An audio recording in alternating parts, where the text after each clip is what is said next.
Well, welcome to our talk studio. Really happy to have with us, as always, Paul Mwangi, and welcoming into studio for the first time on this particular show, Joseph Magud. But we have spoken and interviewed and done all kinds of things during elections and otherwise, so it's a great pleasure to have you here in studio with us. Our apologies from David Makali, who was called away and was unable to be with us today, but it's a great pleasure to have you two. Looking at today, of course, Uhuru Kenyatta. Let's start with the pros. Paul. One, I think the most obvious advantage that Uhuru Kenyatta has in this race is that he has deep pockets. He's fabulously wealthy, as according to Forbes. Fabulously wealthy. His family is also fabulously wealthy, and of course he has friends and relatives who are equally wealthy. So if money is the fuel of politics, then Uhuru Kenyatta has an oil well. So I think he would be the candidate with the deepest pockets in this race. Secondly, despite that privilege, he has a common man's touch. He's able to build a kind of a camaraderie among the people he deals with and like appear as one of the guys, so that people who deal with him never really see the privilege and the wealth that he controls. Thirdly, he's a very good orator. He's got very good oratory skills, and he's able to communicate well with people. And fourthly, I see him as very adaptable. And that was clear, for instance, when Kenyatta took him, and Moi took him and decided to make him the presidential candidate.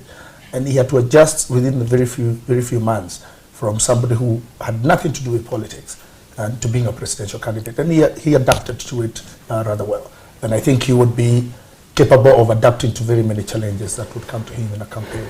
Okay, we come to you, Joseph. Yes, the pros actually, I think the very fact that he has had to deshackle and demanako himself from the tag that, he is Moi's project, and, and that therefore he had to hang on Moi's apron strings for his political survival. The very fact that he has been able to deshackle himself from that and has basically, pulled himself by his own bootstraps, actually, since he was flawed by Kibaki in 2002. And so he's been able to basically redefine and redirect his political footsteps as a key political player. And over time, he's been able to nurture and foster, a demeanor and, political gravitas as a key political player in the country. Two, I think you'd almost say that, the name Kenyatta is magical. It's a brand by itself. It's seductive. So it still has weight. It has power. It has power by itself. As a matter of fact, in political science, we normally say that it gives him what we'd call a soft power. The attractability, the approachability, and the appeal and the influence. And basically, that is what Uhuru seems to be enjoying. He rides on that name. And this tends to basically resonate in Central Province and across the country. The name Kenyatta still has the appeal. But still it has its own flip side, of course, yeah. And we are coming to the cons, since you had started, perhaps, so I'll continue with you, Joseph. Let's look at the cons now. I think you'd also say that, he also enjoys he's going to be riding on the youth agenda. He's relatively young, and he's going to be attempting to appeal to the young folks. Given the fact that, Julie, this country is constituted of 65% of young folks, and so this is one area that Uhuru Kenyatta is going to be focused on as one of his key platforms in an attempt to basically reach to the young folks. Do you think he can? Is it the image that he cuts? Is it a pro or a con when it comes to the young people in the country? I think basically he's been able. One thing about Uhuru Kenyatta is through his affability and amiability and geniality, he's able to basically cut across. He is one guy you'd almost say he's peerless, actually, and he's been able to appeal to young folks. Each speech you hear him talk in his campaigns, he tends to basically reach out to young folks, and he's been able to, in the recent past year, has been attempting to basically craft an agenda that resonates well with young folks. Okay. Do you have cons, because that was a pro? The cons basically is is the very fact that, you know, the Hague question is something that, you know, is going to gum up his works. It's a millstone actually around his neck. And that is a reality.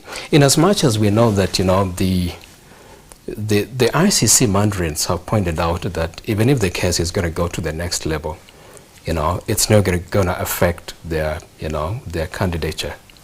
And, you know, much as that is going to be the case, it's going to basically bog them quagmire. Right. As quagmire their campaign, still, because they don't have... It still is an issue, it still is a problem they're dealing with. Okay.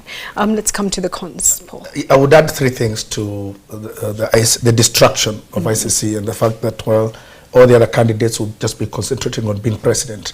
He's going to be distracted on one hand, trying to deal with a case where he's literally fighting for his life, and also trying to do the presidential campaign. But I see three other problems that he has. One, he's not very energetic. In politically... Not as much as Ruto. Last week we said Ruto has energy, he's out there. Uhuru Kenyatta is not very energetic. And he's in his campaign in 2002, where he had to run the marathon with Moi. And they went for so long that towards the end of his campaign almost literally collapsed, because Moi literally burnt him out. And he does the short run. And in this war, he's going to have to start early. So he will have to call it a war. so in this competition.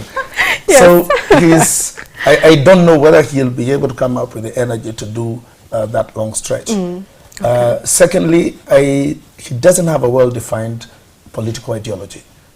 And it's very difficult to tell his stand on democracy, his stand on human rights, on economics, on social welfare. And we read his political philosophy from the people he associates with. They seem to be the ones who convey what he's thinking. That has become a problem recently on the issue of devolution, because the position that Treasury has taken on devolution appears as if Treasury is trying to frustrate devolution. And then recently we had also MPs associated with Uhuru Kenyatta saying that they're going to amend the constitution to remove the Senate, again appearing as if they want to frustrate devolution. Right. But devolution in some regions in this country is key. It's critical. So key. It's so critical that I think there are places where his political support will simply be wiped out by the fact of what is appearing to be the political position that he is taking, and knowing that if he became president, then he will become a real threat to the devolution. The third thing I see, which is a problem to him, is accessibility. That politicians at that stage, of course, have to get political assistance to do your bidding, and you're talking to other people. But while other politicians try to have a very wide and varied array of political assistance, Uhuru Kenyatta seems to rely more on very close friends and relatives. And what happens then is that when people come to his political field, they'll feel left out, because what should be a public political initiative, a political affair, starts looking like it's a private thing. And that will alienate people from him. And they might not be doing it with malice. Maybe it's a question of being overprotective. But and that happened in 2002. In his campaign in 2002, they were kind of hijacked by his friends and relatives. Okay. And people ran away and went to NAC. So who do you surround yourself with? Do you have teams of professionals working? Do you have key advisors right across the board, not just in a small group around? Yes, and varied in terms of socially varied from everywhere. Then, so that because people want to own you. Right. But if they come and they feel that they cannot own you, then they will go elsewhere. Okay, Joseph, I see you wanted to come in. Obviously, another con for Uhuru Kenyatta is the very fact that Kibaki is going to be leaving office in a short while. Kenyans voted for him for 5 years, and they gave him another 5 years, 10 solid years, and he's going to be leaving office in a short while. And the very fact that Uhuru comes from Kibaki's backyard is going to basically gum up his works, in the sense that Kenyans are going to be saying other communities would be feeling that they're basically overstretching their generosity towards one community. Yet, other communities have never tested the presidency, and so these are some of the realities. That is an issue on the ground. It's going to be an issue. It's going to be an issue. I think Mutahi Ngunyi had mentioned that as well in there. And so, but that does not, however, basically deter Uhuru Kenyatta from pushing his agenda. I think what he's going to do basically is, burn the midnight oil and basically push the envelope and talk to Kenya in as far as basically telling Kenyans, see me as a Kenyan, but not one from the Kikuyu nation. Right. What do I have to offer? What am I promising? This is my agenda. This is my agenda, and my agenda is pan-Kenyan. It's not from one region. Number two, as a con, Julie, is also the very fact that the politics of the Kenyatta dynasty is going to crop in. We have veritable candidates such as, Martha Karua and Peter Ken from Central Province, who obviously are going to be raising a lot of hell and stating the fact that the leadership basically should not be circumscribed in one family, and that it's not an exclusive club. And these are some of the issues they're going to be raising in a bid to gum up Uhuru's chances, especially in the context of Central Kenya or the larger Mount Kenya. So he definitely can't be a pampered prince in this race. It's going to be a tough one. What do you rate him in the game right now, looking at all the players? Give us your score out of 10, and I start with you, Paul. First, my score is determined by two things. One, so far the person I have scored highest among the group 7 members is Kalonzo Musyoka. But I still think that Uhuru's chances are much better than Kalonzo Musyoka's.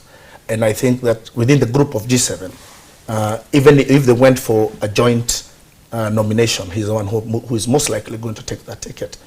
And secondly, that even if they did not, then and there was a runoff, he's the one who is most likely to be the candidate that would go for the runoff. And for that, I would give him an 8. An 8? I would give him an 8. Oh my goodness. I think Paul's scale is so inflated. I think I should give him 6. That's still pretty high. Yeah, I'm still going to give him 6, yes. Fundamentally because he comes from a voter-rich, region, which basically gives him a head start, actually, in as far as other presidential candidates are concerned, and so he enjoys that. Before he basically reaches the rest of the country, he has better chances. 6, I think, would suffice. Yeah. Well, very interesting, gentlemen. Thank you very much. At this point, I will release the poll result as it stands right now. Of course, it might change, and you need to send your SMS in and tell us, would you vote for Uhuru Kenyatta as president? Right now, the poll result stands at 78% yes, 22% no. Please keep your thoughts coming in. 2442 is the number. Still so much more coming up on Sunday Live. Do stay with us. Big thank you to our analysts for being with us again this week. Appreciate it. Yeah.